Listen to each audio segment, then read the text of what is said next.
Good Wednesday morning, everyone. I'm Mark Wells. And I'm Alyssa Paldo. Welcome to WMBD This Morning. Two school districts have delayed starts today. Unit 5 and Olympia CUSD 16 will both be delayed for an hour. And you want to make sure to build some extra time in today. It's pretty icy out there. Absolutely. Be careful. From our state capitol newsroom, a fourth confirmed case of Legionnaires has been confirmed at the Illinois Veterans Home in Quincy. This just hours after Rauner administration officials were a no-show at a veterans home hearing Tuesday. Democrats say representatives for the governor skipped out to dodge blame for their decision not to replace water pipes back in 2016.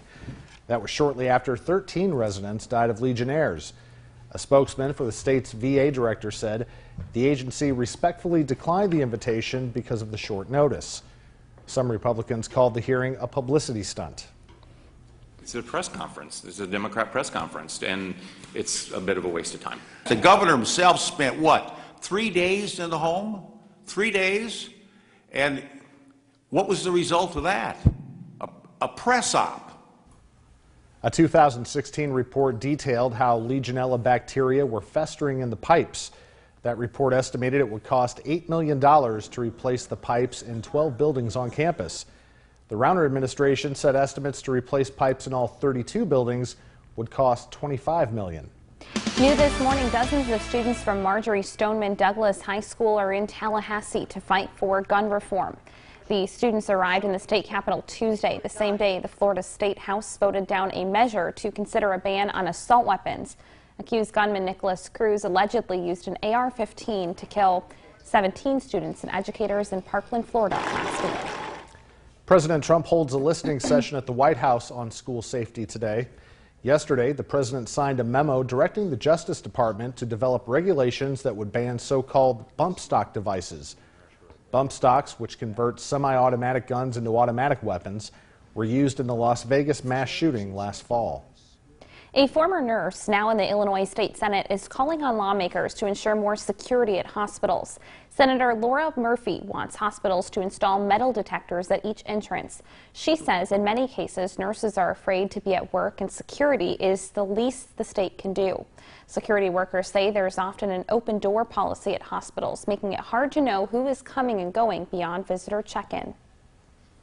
We treat patients and we have family members here that are very emotional. You know, some of them are here on the worst time of their life, and making sure that the environment is safe and that weapons are not here is very important. And just with today's society, the increased number of weapons makes it very challenging.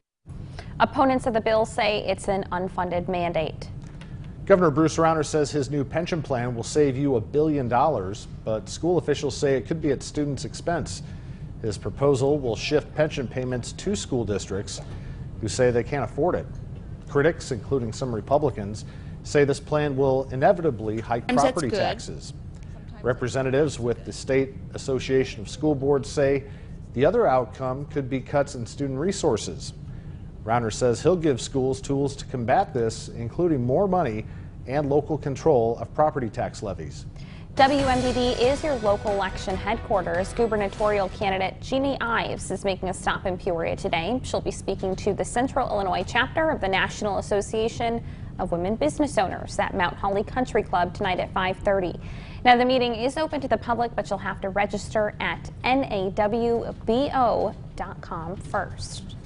New public housing may be coming to Peoria. The City Council is being invited to attend a meeting that would develop a housing complex on War Memorial Drive near Perkins. The meeting will take place Monday, February 26th. It'll be held at St. Paul Lutheran Church at 6 p.m. A new wind farm is officially going up in McLean County. After much debate, the county board voted in favor of putting the wind farm in the northeast part of the county. It'll include 100 turbines across Chenoa, Gridley, Lawndale, Lexington, and Money Creek. Some board members who voted against the idea worry the company behind the project won't follow county ordinances. Tuition rates at Heartland Community College could soon be going up. Heartland says they want to remain affordable for their students. In consultation with the Student Government Association, the Board of Trustees decided to make their tuition and fees rate $153 per credit hour. That's a 3.6% increase, which amounts to an overall increase of $5 per credit. The college says they prefer to do smaller incremental increases over time. Illinois Central College has a new learning tool. CityLink has donated a 35-foot-long diesel bus to the Diesel-Powered Equipment Technology Program. The bus ran in the city for 13 years before being retired last fall. Program staff say the bus could help foster careers for students. This donation from CityLink of the bus just exposes our students to a whole nother industry that they probably haven't thought of. These are good paying, highly skilled jobs. And it's just another option for our students. ICC plans to incorporate the bus into the curriculum during the current spring semester. All right, Lauren Rainson is here, and if you haven't gone outside yet today, be careful. It is slick. I know we only picked up a 1/10 inch of ice